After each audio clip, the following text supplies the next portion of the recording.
Halo teman-teman, kembali lagi di 12 Pas. Diskusi asik berbagi pengalaman dan wawasan seputar pengelolaan sumber daya manusia.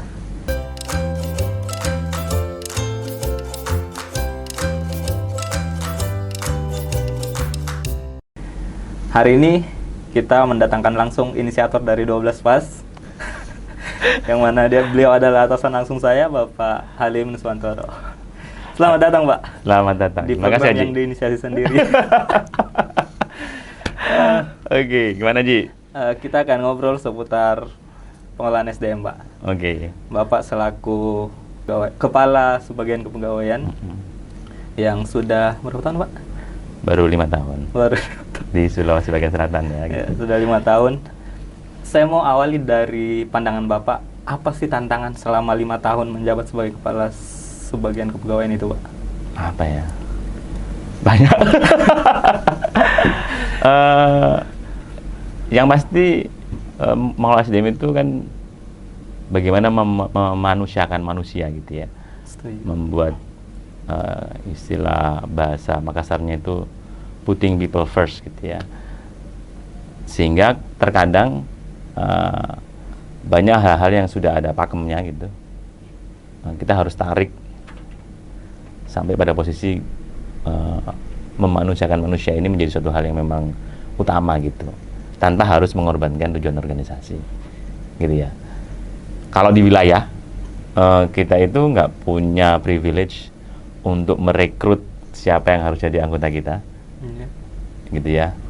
Mungkin di nasional pun juga demikian gitu ya, karena bisa jadi ketika merekrut awal nggak kayak di perusahaan kecil yang mungkin butuhnya apa, kemudian mereka butuh apa, direkrut siapa, kualifikasi seperti ini. Kalau nggak cocok, kemudian ada exit strategi. Ini kita lebih pada mengelola apa yang sudah ada gitu, sumber daya manusia yang sudah ada. Yes, exactly. Sehingga spektrumnya jadinya sangat luas, ya kan? Dari orang yang sangat rajin kayak Haji misalnya ini kan, memiliki visi yang luar biasa gitu ya. Atau orang-orang yang mediocre, yang penting datang kerja gitu ya, sampai orang yang mungkin disuruh kerja saja susah gitu. Harusnya sih di kementerian udah nggak ada gitu ya, di Bea Cukai udah nggak ada harusnya, harapannya. Tapi itu pasti ada tuh, karena setiap orang kan pasti memiliki kejenuhan ya dalam bekerja, sehingga banyak sekali intervensi-intervensi yang dilakukan supaya orang itu nggak jenuh, supaya orang itu tetap orientasinya bisa terus meningkatkan kinerjanya. Bisa dengan menyegarkan lingkungan kerjanya, entah dibikin lingkungan kerjanya menjadi lingkungan kerja yang baru gitu ya. Atau memberikan exposure baru, bisa jadi tempat kerja yang baru, tour of duty, atau sekedar penugasan yang baru, sehingga mereka ini akan selalu tertantang untuk belajar suatu hal yang baru harapannya gitu ya. Apalagi dengan kebijakan organisasi pembelajar yang diterapkan di Kementerian Keuangan, harapannya organisasi itu tidak stagnan gitu ya, tapi terus berevolusi, mengikuti dinamika yang ada gitu. Nah itu sih menurut saya, Mas Haji, tantangannya ya bagaimana membuat concern memanusiakan manusia ini tidak sampai mengorbankan kebutuhan atau tujuan organisasi gitu kira-kira. Yang saya tangkap kan berarti ketidakselarasan itu ya, Pak ya. Nah, pertanyaan selanjutnya yang muncul kan, apakah itu perlu diselaraskan? Dan kalau perlu diselaraskan, pemikiran siapa yang menjadi patokan menurut Bapak? Menarik nih. Kalau kita lihat ya, kita ini organisasi yang cukup besar, Bea Cukai 15.000 pegawai gitu. Bisa jadi kantor pusat memiliki pemahaman yang berbeda dengan bagaimana saya menerjemahkan di sini gitu ya, di Kanwil Sulawesi bagian selatan. Karena dalam social science itu pasti tidak ada satu hal yang absolut gitu. Betul. Tapi harusnya kita sepakat bahwa kita harus bisa menyeimbangkan antara aspirasi pegawai dengan kebutuhan organisasi. Tapi kembali kalau ngomongin selarasan, arah organisasi atau kebutuhan organisasi itu siapa yang harus mendefinisikan gitu ya? Kalau menurut Bapak siapa definisi? Kalau Bapak nih diminta untuk mendefinisikan kebutuhan organisasi, itu seperti apa, Pak? Pastinya dalam suatu konsep birokrasi itu tidak bisa satu orang mendefinisikan apa itu tujuan organisasi, sehingga biasanya akan melalui proses diskusi pimpinan, kemudian ditetapkan dalam suatu keputusan biasanya gitu ya, sehingga mau nggak mau itu yang menjadi kiblat kita gitu. Contohnya di Sulawesi bagian selatan kita sepakat untuk mewujudkan visi Direktorat Jenderal Bea dan Cukai menjadi institusi kepemimpinan terkemuka di dunia dengan membangun SDM yang benar, pintar, bugar, dan berbudaya. Karena pimpinan kita mencanang seperti itu, akhirnya mau nggak mau kita harus menyelaraskan program-program pengelolaan SDM itu selaras dengan tujuan tersebut gitu. Jadi bagaimana membuat orang itu fit secara fisik, fit secara mental, fit secara kapasitas, dan fit secara attitude gitu. Itu tidak mudah akhirnya gitu ya. Karena itu kan kalau kita lihat benar, pintar, bugar, berbudaya itu menyentuh keseluruhan spektrum yang ada dalam pola pengelolaan SDM gitu. Tidak mudah kita bisa mengontrol orang supaya yang gampang kesehatannya bagus misalnya, karena setiap orang memiliki kebiasaan yang berbeda gitu.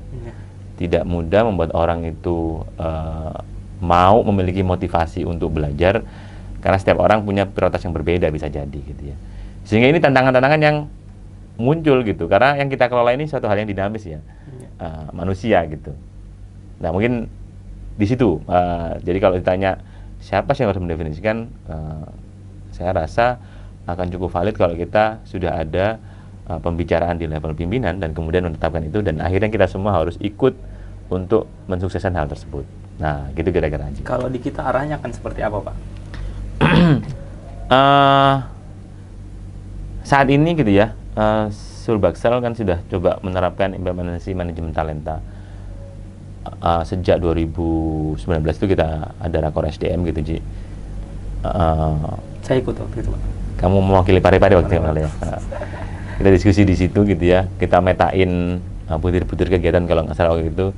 Kira-kira apa yang di-highlight dan sebagainya. Dari situ kemudian tim SDM itu berpikir kita harus punya suatu cantolan nih. Bagaimana ketika kita mau mengembangkan orang, ketika kita mau mutasi orang, kita mau mengapresiasi orang, mendorong orang menjadi talent dan sebagainya, harus punya pijakan yang pas. Karena selama ini yang terjadi adalah pasti akan rekomendasi pimpinan. Sangat subjektif. Sangat subjektif. Apa salah? Enggak salah sebenarnya. Tapi menjadi sangat subjektif dan bias dan tidak bisa jadi memiliki kecenderungan untuk fraud, gitu ya. Kalau pimpinannya nggak pas, gitu ya. Maka harusnya kita punya data pembanding atau dasar yang lebih objektif. Syukur-syukur data itu bersifat dilakukan secara konsisten updatingnya, sehingga kita bisa monitor anggota kita dengan baik dari sisi kompetensi, karakter. Kalau dari pusat itu ada istilahnya kualifikasi, kinerja, dan kompetensi, gitu ya. Jadi itu yang menurut saya penting untuk dibangun. Akhirnya kita harus punya basis data dulu, gitu yang dilakukan di sini. Terus kemudian kita punya arah pengembangan, sehingga kita mencoba untuk melibatkan semua pegawai untuk ikut memotret diri mereka masing-masing, gitu ya. Di sisi lain, atasan langsung kita dorong untuk melakukan engagement yang lebih kuat dengan anggotanya. Supaya apa?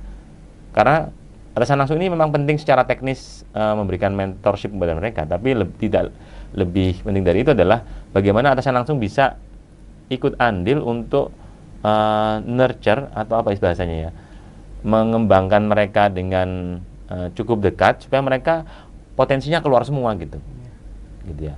Nah kalau kita ngomongin kompeten atau tidak gitu ya, yang saya dapatkan dari beberapa diskusi atau referensi gitu ya, orang kompeten itu kan akhirnya menyentuh 3 hal. Apa itu Pak? Orang itu harus memiliki pengetahuan ya, jadi knowledge gitu ya. Kemudian kalau udah punya knowledge, dia pinter, dia resourceful, dia harus punya skill. Jadi pengetahuan tadi kalau misalnya cuma sekedar pengetahuan nggak dijadiin skill, yang nggak ada gunanya gitu, karena dia nggak akan bisa kerja dengan itu gitu ya. Yang paling akhir adalah dia punya attitude, gitu ya. Attitude yang baik itu bagaimana kamu menyelaraskan antara kapasitasmu secara skill, secara kemampuan dengan kondisi yang dibutuhkan saat itu gitu.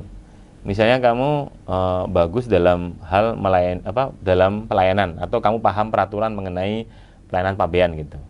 Tapi kamu wajahnya murung, atau wajah kamu adalah bukan seorang yang bisa memiliki gestur yang ramah. Nah, secara attitude nggak pas nih. Nah, ini hanya bisa dilakukan kalau kita mau belajar dan atasan langsung bisa melakukan engagement yang lebih intensif untuk memberikan contoh, untuk melakukan evaluasi, sehingga secara utuh orang itu akan berkembang. Sehingga orang itu dijadikan kompeten ketika mereka memiliki pengetahuan, memiliki skill, dan memiliki attitude yang pas. Nah, itu kira-kira ya, Haji. Terkait dengan itu, Pak, saya mau coba nanya gini, kenapa itu menjadi penting, Pak? Maksudnya saya mau Bapak coba menyampaikan, karena kan ada kesan bahwa pengelolaan SDM itu ya tergantung siapa yang menjabat.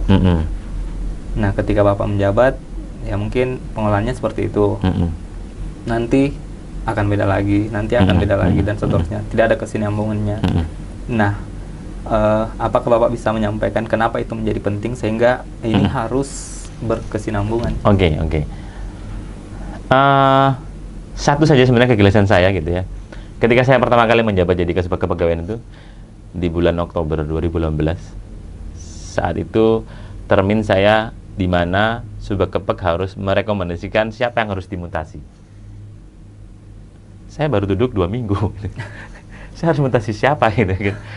Ya akhirnya karena nggak ada tadi kesinambungan, nggak ada database, nggak ada roadmap, nggak ada grand design, mau ke arah kemana nih, nggak ada pola gitu. Nah, dari situlah kemudian saya, berarti ini harus dibikin suatu pola yang jelas supaya siapapun nanti yang menjabat, gitu ya, minimal kita punya satu database yang jelas yang bisa memotret orang itu dari tahun ke tahun. Syukur-syukur dari semester ke semester gitu ya, lebih close lagi gitu. Sehingga kalau kita mau memotret orang itu, kita meminimalisasi ketidakselarasan antara kapasitas orang tadi, kompetennya orang ini dengan apa yang dibutuhkan organisasi gitu. Ya kan? Nah, dari situlah kemudian implementasi manajemen talenta yang sudah berjalan selama kurang lebih 2 tahun, 3 tahun ini gitu ya. Kita dorong untuk dilakukan penajaman fungsi strategis. Jadi tidak hanya berhenti di bagaimana kita memanage talent yang top saja, tapi secara keseluruhan polanya harus dibentuk gitu. Mulai dari pembangunan basis data tadi, yang akhirnya diteruskan dari basis data manajemen talenta yang memotret seluruh, utamanya pelaksana dan itu ya fungsional yang bukan struktural. Terus kemudian kita coba dorong untuk ciptakan pola pengembangan kompetensi pegawai. Jadi sebagaimana manajemen pengembangan kepegawaian di tingkat kementerian gitu ya, akan dibagi menjadi yang formal dan non formal, tapi minimal rohnya itu jelas gitu.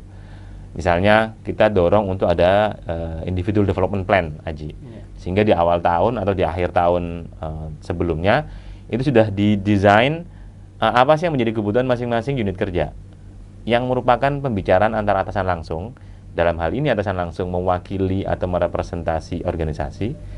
Anggota ini sebagai pegawai yang punya aspirasi nih. Saya pengen ini, saya pengen itu, saya ada masalah ini, masalah itu. Di CMC ketemulah IDP. Jadi setahun ke depan ini saya mau gini. Anggota saya mau gini. Di situ pengelola SDM harapannya bisa mengcapture. Nah, kalau setiap tahun itu kita ada namanya AKP gitu ya, analisis kebutuhan pembelajaran. Nah, AKP-nya ini berasal dari IDP tadi gitu. Jadi kita udah punya gambaran gitu. Mana yang nanti yang didorong oleh pusat ke pusat, mana yang nanti kita bisa kelola di sini. Kita berarti bisa kerjasama sendiri mengadakan IHT atau bersama dengan misalnya BDK Makassar misalnya dan sebagainya. Terus kemudian di sisi lain juga apa-apa yang bisa kita lakukan dengan inisiatif yang lain. Misalnya kita juga dorong internal mini secondment. Atau dengan seperti ini gitu ya, podcast gitu ya. Mungkin nanti sharingnya back to basic, ngomongin masalah impor, ngomongin masalah ekspor gitu ya. Sehingga orang itu tidak perlu lelah untuk sekedar mencari bahan untuk belajar. Kita sudah siapkan tempatnya gitu, polanya gitu ya. Nah, yang ketiga adalah pola mutasi. Mutasi ini kan selalu selalu kontroversial gitu. Kalau di kami gitu ya. Nanti dibahas terpisah, Pak. Mungkin terpisah nanti ya, perlu kayaknya ya. Tapi fakta ya, hasil survei kepuasan layanan kesekretariatan, masalah permutasian itu selalu dapat indeks yang paling rendah. Tapi memang agak susah untuk memuaskan semua orang. Tapi minimal ketika kita sudah menciptakan pola, nah itu akan menambah keterprediksian. Jadi orang itu harapnya lebih siap. Gitu. Oh, kalau saya udah masuki kriteria ini, berarti mau nggak mau saya harus siap untuk geser atau rolling, untuk penyegaran gitu ya. Yang terakhir adalah fleksibilitas skema kerja. Harapannya kalau kita menyediakan ruang buat orang ini untuk untuk mengaktualisasikan diri atau untuk lebih fleksibel, bisa work from home sesuai dengan apa yang telah mereka torehkan kinerjanya gitu ya, maka harusnya mereka lebih optimal. Setuju. Ya kan? Jadi dari 4 itu kita coba siapkan tata kelolanya. Jadi ini ada filosofi, saya pernah dapat gambaran dari salah satu bank negara gitu ya. Mereka konsepnya itu noto, nuntun, nagih kalau di bahasa Jawa itu. Jadi kita tata dulu. Nah, ini kita siapkan tata kelolanya. Kita tuntun, atasan langsung nanti harapannya menuntun anggotanya, menurture mereka. Dan nagihnya dalam apa? Ya kinerja yang optimal. Nah, kalau ini pola ini jalan, nanti siapapun yang menjadi Kasubag SDM ataupun siapa lagi menjadi pelaksana SDM, harapannya nggak akan kaget, nggak akan menemukan banyak surprise apa yang harus dilakukan gitu ya dalam mengelola SDM. Nah itu kira-kira Ji, agak sedikit panjang ya Ji ya. Luar biasa Pak. Ini menurut saya, ya mungkin saya biasa karena saya di SDM juga, tapi menurut saya ketika pola ini sudah jalankan dengan baik, saya pikir banyak sekali masalah-masalah di kita yang bisa diselesaikan dengan itu. Terakhir mungkin Pak, pertanyaan template. Oke. Advice terbaik yang menurut Bapak, yang pernah Bapak dengar terkait dengan pengelolaan SDM. Oke. Advice terbaik apa ya? Saya rasa salah satu yang saya selalu ingat itu, untuk memenangkan sebuah peperangan gitu ya, to win a war, you do not need to win every battle. Jadi untuk memenangkan sebuah peperangan besar, kamu nggak harus menang di setiap perang-perang kecil gitu. Jadi dalam mengelola SDM itu kadang-kadang kita harus cukup fleksibel gitu, tarik ulur gitu. Mungkin pada titik kita nggak harus strength semuanya gitu. Misalnya masalah penegakan disiplin, dipukul rata semuanya, kita tutup mata, akhirnya nggak ideal, memanusiakan manusia ini nggak nyampe gitu. Jadi menurut saya fleksibilitas itu perlu dalam mengelola SDM, karena yang kita kelola ini suatu hal yang sangat dinamis, yaitu manusia gitu Ji. Ethics of care. Terakhir Pak, advice yang salah kaprah ya? Advice yang salah kaprah apa ya? Advice yang salah kaprah, oh ini mungkin seringkali saya pernah dapat bukan teguran ya, apa ya, ngobrol dengan senior gitu, nggak mungkin kalau kita itu mau jadi pemimpin nggak punya pengalaman dulu gitu. Itu hal yang menurut saya aneh gitu. Kalau kita, maksudnya Pak Dirjen pun untuk menjadi Dirjen ya pernah pertama kali jadi Dirjen toh gitu kan. Masa dia harus jadi ya kan, there bisa be first time for everything gitu. Jadi menurut saya menjadi pemimpin itu, atau mau memimpin sesuatu atau mau melakukan sesuatu yang sederhana gitu ya, kamu nggak harus punya pengalaman gitu. Tapi menurut saya minimal kamu punya kegelisahan yang membuat kamu mau untuk repot menyelesaikan itu, intinya gitu ya kalau menurut saya. Itu sama saja dengan ketika mau melamar pekerjaan gitu ya, dibutuhkan fresh graduate pengalaman 20 tahun. Nah gimana gitu fresh graduate dapat pengalaman 20 tahun gitu. Ini seringkali itu salah kaprahkan gitu. Kalau misalnya kita mau lagi rapat baper jakat atau gitu ya, baper jakat yang bikin baper kadang-kadang, kita rekomendasikan orang ini, tapi dia nggak punya pengalaman di sini-sini. Nah biarkan dia bikin pengalaman, asal secara karakter dia bisa dipertanggungjawabkan gitu. Nah itu menurut saya sih Aji. Setuju Pak. Itu. Belajar tidak harus dari pengalaman ya Pak, yes. Bisa dari kebingungan juga bisa. Kebingungan juga bisa gitu ya, kekagetan juga kayak saya kayak kemarin juga bisa gitu ya. Jadi mungkin itu sih. Baik Pak, terima kasih Pak atas waktunya. Sama-sama Ji. Semoga bisa menyadarkan kita semua untuk mari mengelola SDM kita dengan lebih apa Pak? Lebih niat. Ada kesinambungan gitu ya. Dan terima kasih. mengedepankan manusia. Memanusiakan manusia. Iya betul. Oke. Terima kasih. Sampai jumpa di 12 pas selanjutnya. Bye bye.